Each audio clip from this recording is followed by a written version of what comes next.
କରିଛୁ। ନିଜକୁ ଭଲ ପାଉଥିବା ନିଜ ପାଇଁ ଲେଖୁଥିବା କବିତାର କବି ନିଜକୁ ଜାବୁଡ଼ି ଧରି ବଞ୍ଚାଇଥାନ୍ତି। ହେଲେ ଜାଗତିକ ଜୀବନର ଉର୍ଦ୍ଧ୍ୱରେ ରହି ରଚନା ମାଧ୍ୟମରେ ପାଠକଙ୍କର ଚେତନାକୁ ଆପଣେଇ ପାରିଛି ଯିଏ ସେ କବି ହିଁ ପ୍ରକୃତରେ ଅମରତ୍ୱ ଲାଭ କରିଛି। ସ୍ୱଭାବ କବି ଗଙ୍ଗାଧର ମେହେର ଜଣେ ଆଶାବାନ କବି। ସେ ବଞ୍ଚିବାରେ ନିଜକୁ ପ୍ରାଧାନ୍ୟ ନ ଦେଇ ଅନ୍ୟକୁ ପରିବଞ୍ଚିତ ଭାବରେ ଦେଖିବାକୁ ଭଲ ପାଉଥିଲେ। ତାଙ୍କର ଅନ୍ୟ ଏକ ଉଲ୍ଲେଖନୀୟ ଦିଗ ହେଉଛି ସେ ପ୍ରକୃତିକୁ ମାନବ ଗୁଣ ଭିତରେ ସମ୍ପନ୍ନ କରିବାକୁ ଚାହୁଁଥିଲେ। ଅନେକ କବିମାନେ ପ୍ରକୃତିର ସୌନ୍ଦର୍ଯ୍ୟରେ ବିଭୋର ହୋଇଥାନ୍ତି, କିନ୍ତୁ ଗଙ୍ଗାଧର ମେହେରଙ୍କ କବିତା ଗୁଡ଼ିକ କେବଳ ସୁନ୍ଦର ନୁହଁ, ତାହା ଜୀବନ୍ତ ମଧ୍ୟ। ତାର ମନୁଷ୍ୟ ସୁଲଭ ଆଚରଣ ଅଛି। ଚନ୍ଦ୍ର ଅସ୍ତ ହେଲା ପରେ କବିଙ୍କ ଭାଷାରେ ଛିଟକାଏ କୁସୁମ ହୀରା ପିତାରେ ବୈରବ ଦୁଃଖର ପ୍ରାଣୀ କେତେ କଳ ପିଲା ବକାଳ ବାକ୍ୟରେ କଚ୍ଛଳ ପ୍ରତିନ ମୁଖେ।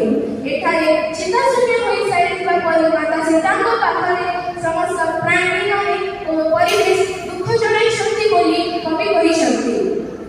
ଗଙ୍ଗାଧର ମେହେରଙ୍କ କବିତାରେ ବିଷୟବସ୍ତୁର ମୌଳିକତା ନଥାଇପାରେ, କିନ୍ତୁ ତାଙ୍କ କବିତା ଗୁଡ଼ିକରେ ପୂର୍ବ ବିଷୟବସ୍ତୁଗୁଡ଼ିକୁ ସେ ଖୁବ୍ ଭଲ ଭାବରେ ଲେଖିଛନ୍ତି।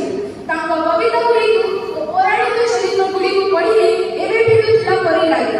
ଶକୁନ୍ତଳା, ପ୍ରିୟଂବଦା, ସୀତା, ଅନୁସୟା ପୁଣି ପ୍ରକୃତିର ଜଙ୍ଗଲ, ପାହାଡ଼, ଆକାଶ, ନଈ, ନାଳ, ପୁଷ୍କରିଣୀ, ଚନ୍ଦ୍ର, ସୂର୍ଯ୍ୟ ଆଦିର ଜୀବନ୍ତ ଅବତାରଣା ବେଶ ମନମୁଗ୍ଧକର ଅଟେ।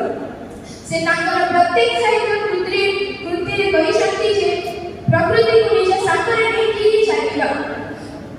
ଗେଟ୍ କହିଛନ୍ତି ଯେ nature is the living and visible garment of ଗଡ୍।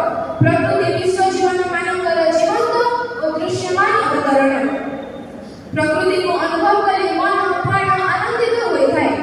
ମଣିଷ ଜୀବନର ସୁଖରେ ସୁଖୀ ଓ ଦୁଃଖରେ ଦୁଃଖୀ ହୋଇଥାଏ ପ୍ରକୃତି। ତେଣୁ ଗଙ୍ଗାଧର ମେହେର ପ୍ରକୃତିକୁ ଅତ୍ୟଧିକ ଭଲ ପାଉଥିଲେ।